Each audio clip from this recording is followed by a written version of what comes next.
हरे कृष्ण दोस्तों, स्वागत है आपका हमारे YouTube चैनल में, जहां हम आपको श्री कृष्ण की दिव्य लीलाओं, अद्भुत कथाओं तथा गूढ़ आध्यात्मिक ज्ञान से जोड़ने का प्रयास करते हैं, जो मन और आत्मा दोनों को शुद्ध करती है।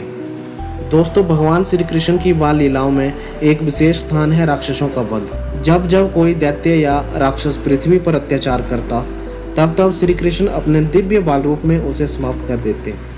इन दैत्यों में से एक था बकासुर, एक विशाल बगुले के रूप में रहने वाला क्रूर राक्षस, जिसे कंस ने भेजा था श्री कृष्ण का अंत करने के लिए।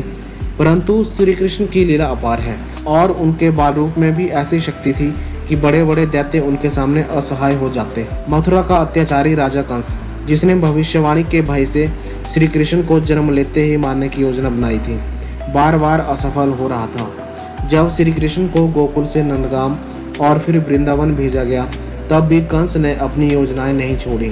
वह समय समय पर भयंकर राक्षसों को भेजता ताकि वे श्री कृष्ण को मार सकें। इसी क्रम में बकासुर को भेजा गया, जो अघासुर और पूतना का भाई था।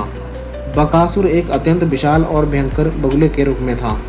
उसकी चोंच तलवार जैसी तेज और उसके पंख इतने बड़े थे कि एक बार फैलने पर पूरा वृंदावन ढक जाता। वह जल और आकाश दोनों में विचरण कर सकता था।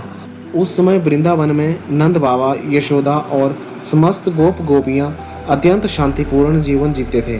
श्री कृष्ण बलराम अपने मित्रों के साथ गौ चराने के लिए प्रतिदिन यमुना तट और आसपास के वनों में जाया करते थे। ये बालक गौचारण करते, खेलते, बांसुरी बजाते और प्रेम में मगन रहते। श्री कृष्ण का जीवन सभी के लिए हर्ष और विस्मय का कारण बन चुका था। एक दिन जब श्री कृष्ण और उनके सखा वृंदावन में एक सघन वन में पहुंचे, तब अचानक आकाश में अंधकार छा गया। पक्षियों की चहचहाहट थम गई, पशु चुप हो गए और वातावरण में भय फैल गया। आकाश से एक विशाल बगुला उतरा, जिसकी आंखें लाल थी और चोंच तलवार जैसी चमक रही थी। बकासुर सीधे श्री कृष्ण पर झपटा। वह जानता था कि यदि वह श्री कृष्ण को निगल ले तो बलराम और अन्य बालकों को संभालना आसान होगा। वह बिजली की गति से उतरा और अपनी तेज चोंच से श्री कृष्ण को पकड़ लिया। एक क्षण में उसने श्री कृष्ण को अपने मुंह में डाल लिया और निगल लिया। सभी ग्वाल वाल भयभीत हो उठे। बलराम जी भी चौंक गए। सभी रोने लगे, अरे हमारे कान्हा को बगुला निगल गया। लेकिन भगवान श्री कृष्ण तो लीला पुरुषोत्तम है।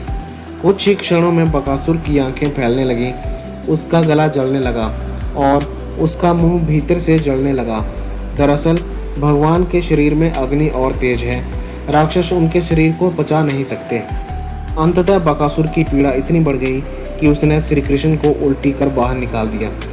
जैसे ही श्री कृष्ण बाहर आए, उन्होंने बकासुर की चोंच को दोनों हाथों से पकड़कर इतना फैलाया कि वह बीच से चिर गया।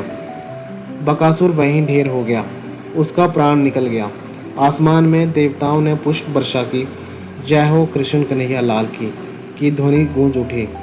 वनों में पुनः पक्षी गाने लगे, ग्वाल वाल हर्षोल्लास में झूमे और श्री कृष्ण को गोदी में उठाकर नृत्य करने लगे। बलराम ने श्री कृष्ण को गले से लगाया और बोले, तुम तो साक्षात नारायण हो भाई, कोई तुम्हारा बाल भी बांका नहीं कर सकता। जब सभी बालक शाम को गांव लौटे, तब उन्होंने पूरी घटना माता यशोदा और नंद बाबा को सुनाई। यशोदा जी पहले तो डर गई, पर जब उन्होंने अपने लाल को सकुशल देखा, तब उन्होंने उन्हें अपनी गोद में भर लिया। उन्होंने श्री कृष्ण की नज़र उतारी और उनका मस्तक चूमते हुए बोली, तू तो स्वयं मेरी आंखों का तारा है, मेरे लाला को कुछ ना हो। गांव में उस रात दीपक जलाए गए, भगवान का कीर्तन हुआ और सभी ने श्री कृष्ण के बल और दिव्यता को पुनः स्वीकार किया। दोस्तों, बकासुर जो एक दैत्य था, श्री हरि द्वारा बद्ध होने के कारण मोक्ष को प्राप्त हुआ। यह श्री कृष्ण की लीला का चमत्कार था कि वे अपने शत्रुओं को भी मुक्त कर देते थे। ऐसा कहा जाता है कि पूतना, अघासुर और बकासुर तीनों भाई बहन, तीनों को श्री कृष्ण ने न केवल मारा बल्कि परम गति दी। अगर आपको यह वीडियो अच्छी लगे तो चैनल को सब्सक्राइब करें, बेल आइकन दबाएं और इस भक्ति यात्रा से हमारे साथ जुड़ जाएं। हरे कृष्ण।